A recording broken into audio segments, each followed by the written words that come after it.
আমি জানি নিঃস্বার্থভাবে অনেক মা আছে আমাকে বলে, বাবারে নির্বাচনের দিন আমি রোজা রেখে তোমার জন্য ভোট দেব। আমার জন্য কারা ভোট চায়? আমার জন্য ভোট চায় আমার প্রবাসী ভাইয়েরা, রেমিটেন্স যোদ্ধা যারা আছে, সৌদি আরব, দুবাই, বাহরাইন, কাতার যারা থাকে, ওমান যারা থাকে, সৌদি আরব থাকে, মালয়েশিয়া থাকে, আমেরিকা, অস্ট্রেলিয়া, ইউরোপে যারা থাকে, ওই ভাইয়েরা আমার জন্য বাড়িতে ফোন দিয়া বলে না বউরের যে ভোটটা আবার হাসনাতকে দিও, কয় কিনা? কয় না? কাকু আপনার ফোন দিয়ে আপনার ফলাফাইন কয় না? কয় কিনা? বিশ্ববিদ্যালয়ে পড়ুয়ার ছেলেরা আমার জন্য কাজ করবে, আমার জন্য কাজ করবে চাকরিজীবী ভাইয়েরা, আমার জন্য কাজ করবে আলেম ওলামারা, আমার জন্য কাজ করবে আমার মায়েরা, আমার জন্য কাজ করবে। আমি অনেকটাই শুনছি জামাইয়ের বাড়ি থেকে ভোট চেঞ্জ করতে আমারে মাঝে মাঝে ফোন দেয় যে আমার ভোটটা আমার জামাইয়ের বাড়িতে আসে মুরাদনগর উপজেলা বা চান্দিনা উপজেলা, আপনি দেবিদ্বার উপজেলা নিয়ে দেন, আমি ওদের ভোটটা দিয়া আবার পরের বছর চেঞ্জ করাই পড়বো। হ্যাঁ, বুড়িচং থেকে দেবিদ্বার হাইসা পায়। তো এইটাই তো ভাই, এর বেশি কি? এর বেশি কি? আর প্রবাসী ভাইয়েরা বিদেশ থেকে ভোট দিবে না? প্রবাসী ভাইয়েরা বিদেশ থেকে কি মামলাবাজদের ভোট দিবে? চাঁদাবাজদের ভোট দিবে? এই মাটি খেকুদের ভোট দিবে? এই টেন্ডারবাজদের ভোট দিবে? তারা জানে কাকে ভোট দিবে। এবং প্রবাসীদের ভোটাধিকার আমরা নিশ্চিত করছি এনসিপি।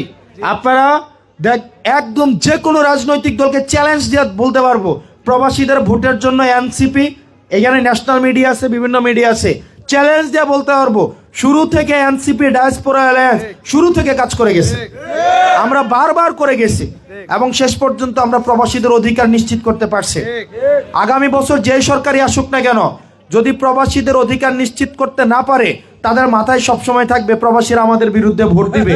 যেহেতু আমাদের বিরুদ্ধে ভোট দিবে, গদি লইরা যাবে, সুতরাং প্রবাসীদেরকে এয়ারপোর্টে হয়রানি করা যাবে না, প্রবাসীদেরকে দালাল দিয়ে হয়রানি করা যাবে না, প্রবাসীদেরকে ভিসা দিয়ে হয়রানি করা যাবে না, প্রবাসীদেরকে বেতন নিয়ে হয়রানি করা যাবে না, প্রবাসীদেরকে অ্যাম্বাসিতে হয়রানি করা যাবে না।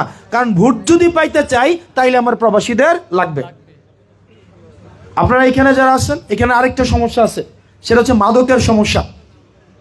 মাদকের একটা বিশাল সমস্যা হচ্ছে চরবাকর কেন্দ্রিক, বিড়াল্লা কেন্দ্রিক, হুসেনপুর, এই কান্ডা, জাফরগঞ্জ, এই যে কালিকাপুর, এইটা হচ্ছে মাদকের হাব। এই মাদক ব্যবসায়ীরা এখন আমাদের সাথে সম্পর্ক করতে চায়। আমি যা সত্য কথা বলে দিই, এই মাদক ব্যবসায়ীরা এখন আমাদের সাথে যোগাযোগ করে নির্বাচনে টাকা লাগবে কিনা। তো আমি কই নির্বাচনে টাকা তো ভালো দিলে তো ভালো, টাকা কি দিয়ে কর্ম কি? কর্ম পরে শুনি যে এরা ট্যাবলেট বেচে, ভিটামিন ওষুধ বেচে, বুঝছেন? ট্যাবলেট বেচার টাকা দিয়ে যদি নির্বাচন করি, এই ট্যাবলেটের কারণে যতগুলা ছেলে নষ্ট হইতেছে, প্রত্যেকটার দায়ভার আমার উপর আসা পড়বে, পড়বে না? আপনি দুইটা সিনারিও দেখবেন, এই ট্যাবলেট যারা বেচে, মাদকের সাথে যারা যুক্ত, তারা কাদের সাথে ঘোরাফেরা করে আপনারা একটু দেখেন, খেয়াল করে। আর এইখানে যারা ছেলেগুলো আছে এরা কারা, এগুলো একটু খেয়াল করে দেখেন। আমরা রাজনীতি বলছিলাম, আমরা রাজনীতির সংস্কৃতি পরিবর্তন করে দিব। আগে কারা রাজনীতি করতো এলাকার সবচেয়ে খারাপ ছেলেটা, করতো না? আর কোনো কাম নাই, করতো রাজনীতি, এরকম হয়েছে না? আর এখন রাজনীতি করে শিক্ষিত পোলাপানগুলা রাজনীতিতে আসে। আপনাদের মায়েদের কাছে এবং আপনাদের কাছে শেষ একটা কথা বলে যাই, সামনে নির্বাচনকে ঘিরে নানা উস্কানিমূলক বক্তব্য আসবে, একজনের বিরুদ্ধে আরেকজনকে লাগাই দিবে, আপনার বিরুদ্ধে আরেকজনকে লাগাই দিবে। দেখেন এখানে আপনারা যারা আছেন, আমরা কি সবাই এক কাপড় পরে আছি? আমাদের সবার পছন্দ কি এক? আমরা কি সবাই একই ধরনের খাবার পছন্দ করি? আমাদের সবার চুলের কাটিং কি এক? সবার সোয়েটারের কালার কি এক? সবাই কি একই রকম হিজাব পরছে? আমরা কি সবাই এক? চেহারা কি এক? কিন্তু কালকে সকালে এক বাজারে বাজার করবো কিনা, এক মসজিদে যাব কিনা, এক রাস্তা দিয়ে হাঁটবো কিনা, এক স্কুলে যাব কিনা, ঠিক একইভাবে আমরা হয়তো একটা মানুষকে ভোট নাও দিতে পারি।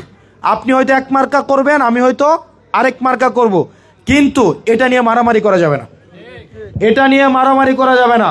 কর্মীরা এলাকায় মারামারি করে, নেতারা কিন্তু ঢাকা শহরে এক লগে চলাফেরা করে। আপনার নেতার মায়ের বিয়েতে কিন্তু নেতারা এই দাওয়াত দেয়, কর্মীরা কি দাওয়াত দেয়? আপনি দেখবেন নেতার পক্ষ হয়ে মারামারি করে এলাকায় মাথা ফাটাফাটি করে শেষ, আর ওই দিক দিয়ে দেখবেন দুই নেতা একসাথে বৈশা বোতল টানে, এরকম আছে না?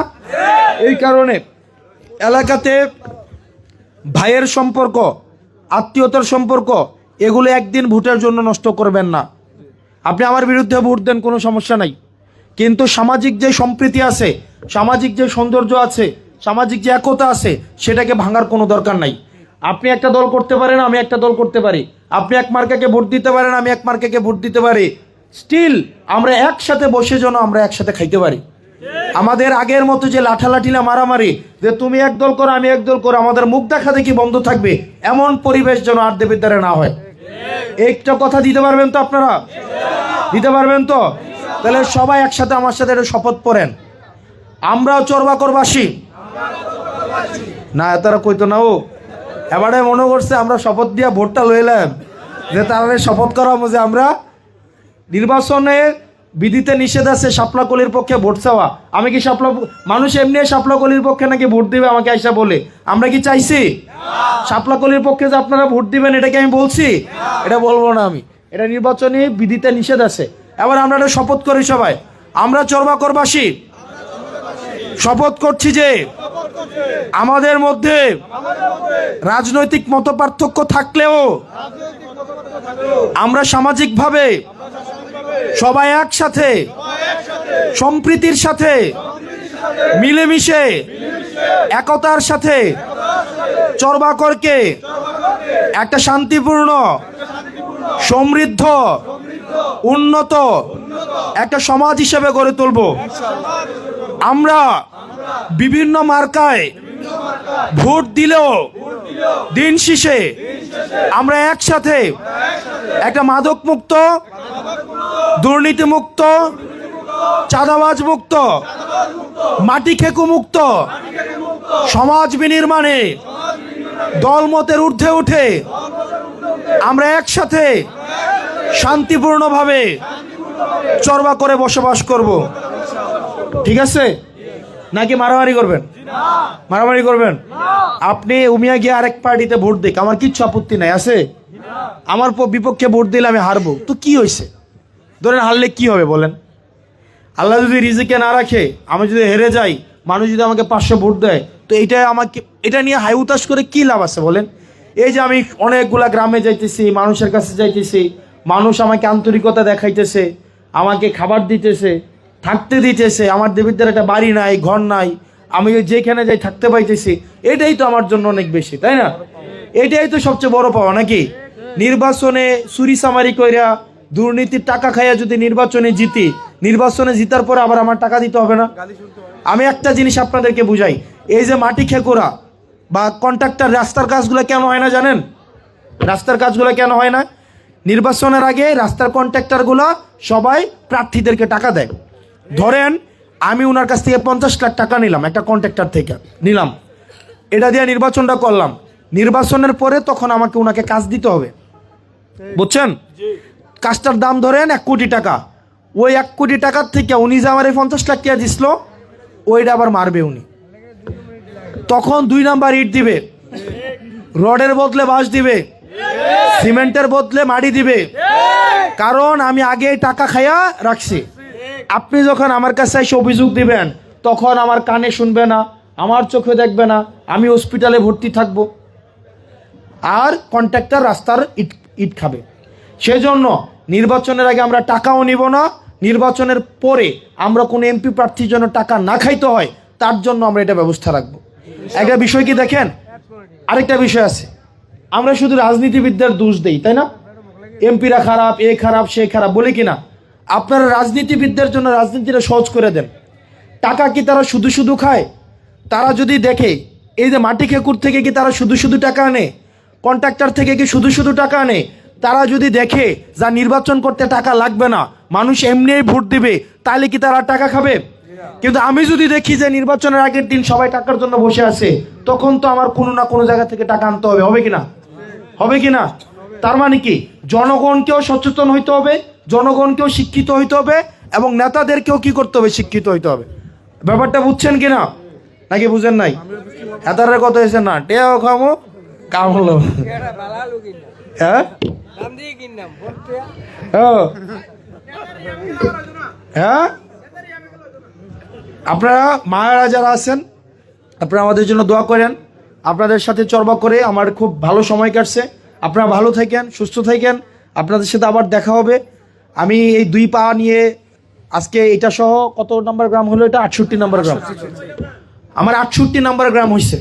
আমি হ্যাঁ, রাস্তাগুলো তো হয়ে যাবে কাকা, এগুলো হয়ে যাবে।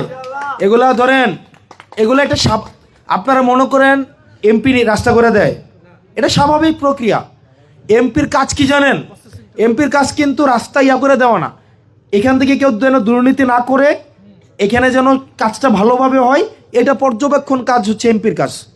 কিন্তু এমপি যদি দুর্নীতিগ্রস্ত হয় তখন রাস্তা থেকে টাকাটা খায়। এখন আমি যেহেতু কোন কারো কাছ থেকে টাকা পয়সা নিয়ে আসে নাই, সুতরাং এই রাস্তা স্বাভাবিকভাবেই হবে। আর নির্বাচনের পরে যে আসবে, আমি আসলে আমি, আর যে আসবে সে এটা করবে ইনশাল্লাহ, এটা নিয়ে সমস্যা নাই। কি দেখো গ্যাস নাই, গ্যাসের আনদেন। আমি এর আগে রাজামেহার গেছিলাম, রাজামেহারের এক আন্টি কইতেছে এবারে মরল শুক্তাফ নাই যদি গ্যাস রাইন্দা ভাত খাইতে রেখে। তো গ্যাস লাগবে। আমি যদি আপনাদেরকে বলি যে আমি নির্বাচিত হইতে পারলে আপনাদেরকে গ্যাস দিব, আপনাদের শুনতে ভালো লাগবে না? ভালো লাগবে না? কিন্তু এটা হচ্ছে মিথ্যা কথা।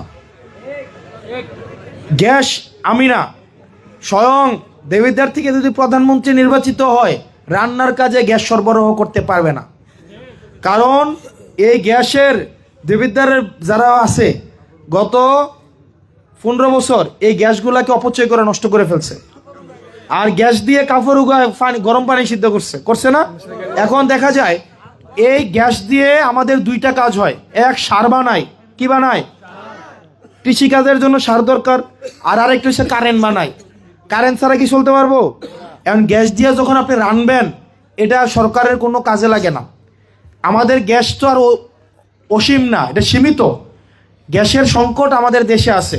এখন আমি আপনাকে মিথ্যা কথা বলতে পারতাম, আমাকে নির্বাচিত করলে প্রত্যেক ঘরে ঘরে আমি লাইনের গ্যাস দেব, আপনিও খুশি হইতেন, নির্বাচনেও ভোট দিতেন। কিন্তু 6 মাস না গেলে যতবার রানতে যাইতেন ততবারই কইতেন গোলামের ফুতে কইছে গ্যাস দিব, কইতেন কি না? তো আমি মিছা কথা কইয়া গালি খেয়ে লাভ আছে? গ্যাস আমি কেন, কেউ গ্যাস দিতে পারবে না, এটা মিথ্যা কথা।